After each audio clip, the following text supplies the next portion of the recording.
तो सीएसएफ ने लाठीचार्ज किया, क्यों नेता बनता है। इसके लिए पथराव और फायरिंग भी चला। इसके बीच में वर्कर अपने बचाव के लिए पत्थरबाजी डंडा चलाया और कुछ आईसीएल फैंड्री को नुकसान दे। इसके लिए मैं क्षमा प्रार्थी हूँ, लेकिन सीएसएफ को लाठीचार्ज करना भी उचित नहीं था। उसको ऊपर अधिकारी को इन्फॉर्मेशन देना था और हमारी मांगे शांतिपूर्वक ये थी। बड़ी खबर आपको बता दें कि पानीपत में रिफाइनरी में काम करने वाले मजदूरों ने एक बार फिर से आज पुलिस पर पथराव कर दिया। मजदूरों ने सुबह रोड पर जाम लगाया था। पुलिस अधिकारियों ने उन्हें समझाने की कोशिश की, लेकिन वो नहीं माने और भीड़ भड़क गई। पुलिस फोर्स ने भी कार्रवाई करते हुए लाठी चार्ज कर दिया। इस दौरान बताया गया है कि एक व्यक्ति को चोट भी आई है। फिलहाल माहौल तनावपूर्ण बना हुआ है। पुलिस ने कई वाहन तैनात किए हैं। एक तरफ मजदूरों की भीड़ खड़ी है, जबकि दूसरी तरफ पुलिस फोर्स है। अधिकारी मजदूरों को काम पर लौटने की अपील कर रहे हैं। मजदूरों का कहना है कि प्रशासन ने उनकी 8 घंटे की ड्यूटी समेत अन्य मांगे मांग ली थी। अब उनकी मांग है कि इन मांगों को पूरी रिफाइनरी में बोर्ड पर लिखवाया जाए। साथ ही जो ठेकेदार इसका पालन न करे उसके खिलाफ एफआईआर दर्ज कर उसे ब्लैकलिस्ट किया जाए। इससे पहले 23 फरवरी को भी मजदूरों ने रिफाइनरी में सुरक्षा बलों पर पथराव किया था, साथ ही गाड़ियों में तोड़फोड़ की थी। माहौल शांत करने के लिए सीआईएसएफ ने 2 हवाई फायर भी किए थे। बता दें कि रिफाइनरी के अंदर कई प्रोजेक्ट्स पर काम चल रहा है। यहाँ ठेकेदारों के अंतर्गत लगभग 35 से 40 हजार मजदूर अलग अलग साइटों पर काम करते हैं। 23 फरवरी को मजदूरों के प्रदर्शन के बाद 24 फरवरी यानी कि कल पानीपत में मजदूरों की डीसी, एसपी और रिफाइनरी के अधिकारियों के साथ मीटिंग हुई थी। मीटिंग में मजदूरों की सभी मांगे मांग ली गई, लेकिन आज सुबह मजदूरों को काम पर वापस लौटना था। इससे पहले रिफाइनरी में पुलिस फोर्स तैनात कर दी गई, लेकिन मजदूर काम पर जाने के बजाय इकट्ठा हो गए। उन्होंने कहा कि रिफाइनरी के अधिकारी उन्हें आश्वस्त कराए कि उनकी सभी मांगे पूरी हो चुकी है।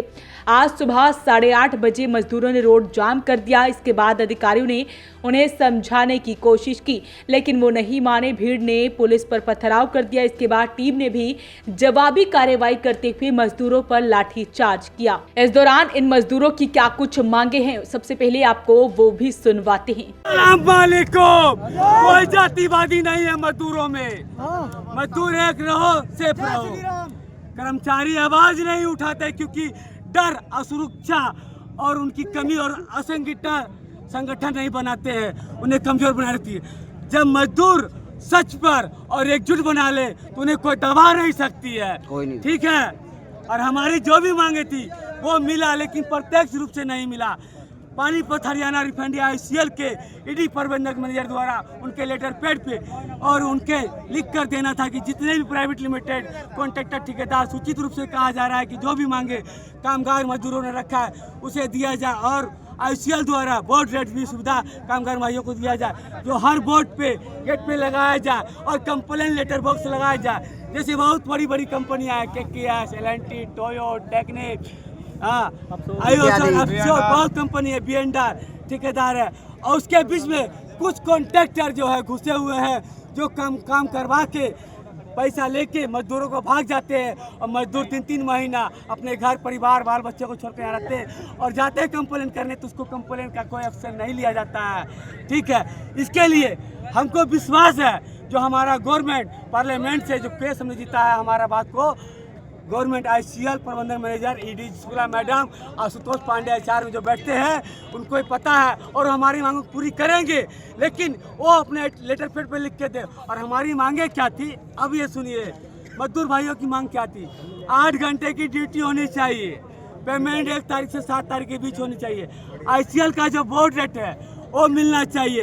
कंपनी में काम करते समय कोई भी व्यक्तिगत दुर्घटना हो जाता है, कोई भी तरह का हादसा हो जाता है, उसके घर वाले को मुआवजा और एक नौकरी मिलना चाहिए।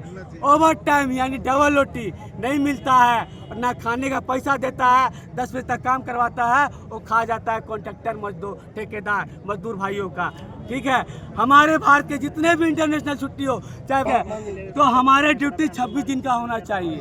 ठीक है, रिफाइनरी के पास में एक अस्पताल होना चाहिए। जैसे केकेएस में एक दुर्घटना घट गई तो भाई मेरे 1 मिनट, रिफाइनरी परिसर के अंदर सैटरडे को एक घटना घट गई। केकेएस के मजदूरों को पेट टूट गया, उसको कोई मुआवजा नहीं मिला, गेट पास फाड़ दिया, उसको कोई पैसा नहीं मिला, उसके घर में बीवी बाल बच्चे होंगे, सब कुछ है। और मजदूर भाइयों को मिलना चाहिए था। हम कामगार मजदूरों का पेमेंट 7 तारीख को किया जा रहा है या नहीं, बोर्ड रेट दिया जा रहा है नहीं, उनके नेतृत्व कौन करेगा? तो आईसीएल के प्रबंधक मैनेजर एचआर में जो है आईसीएल करेगा उसकी निगरानी।